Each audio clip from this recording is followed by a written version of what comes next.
બાબુ આવા કેસ બહુ જોઈએ આપણે. આમ નામ થોડી 500,000 ઉપર પહોંચી આવે. આ તો એક પંચાયતના 500 છે દરરોજ ના, આ તો એક પંચાયતના 500 છે. મારે એવી 4 પંચાયત છે. 2000 ઉપર લગ્ન કરાયા આ વર્ષમાં 2025માં મેં. કેવા 2000 ઉપર, પણ કોઈની તાકાત નહીં આપણી સામે બોલવાની એમ. તમારું તો શું વખત તમે તમારું કામ તમે તો કાગળિયાથી આપણે સાહેબ તો અધિકારી નું હોય કે કાગળિયાથી ઓકે હોય એટલે બધું ઓકે જ હોય, સમજી લો. અને તમે આ તો તમને ના કેવું જોઈએ, પણ છે ને આપણે તો હકીકત કહેવા વાળા માણસ ને, એટલે કેલ્ક્યુલેટર ખોલીને દઈએ એમ. જો આ કેલ્ક્યુલેટર મેં ખોલ્યું, 2000 લગ્ન મારા થયા ને, ગુણ્યા 2500 ગણી લો, કેટલા થયા? 5 લાખ. 50 લાખ રૂપિયા. 50 લાખ સાહેબ.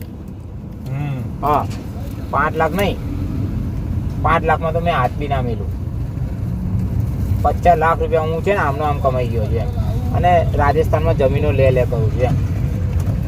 જિંદગી સસ્પેન્ડ થઈ ગઈ તો ચાલે. તો પછી હું લેવા દેવા? વર્ષના 50 લાખ ને પગાર અલગ. 10 વર્ષ એવી સસ્પેન્ડ થઈ જાય ને સાહેબ. અરે મને તો કોઈ એક જણ સસ્પેન્ડ કર્યો તો મને. મેં તો હાઈકોર્ટમાં ગયો ને પાછો કેસ લડીને આવ્યો છું પાછો. પણ સાહેબ 2 નંબરની આપણે તો ગવર્મેન્ટ તો 2 નંબરની ઇન્કમ આવે સરકાર. વિડીયો ઉતારો, હું કહું છું ને 50 લાખ રૂપિયા લો. ચાલ બરાબર છે, મને બધું ખબર પડે.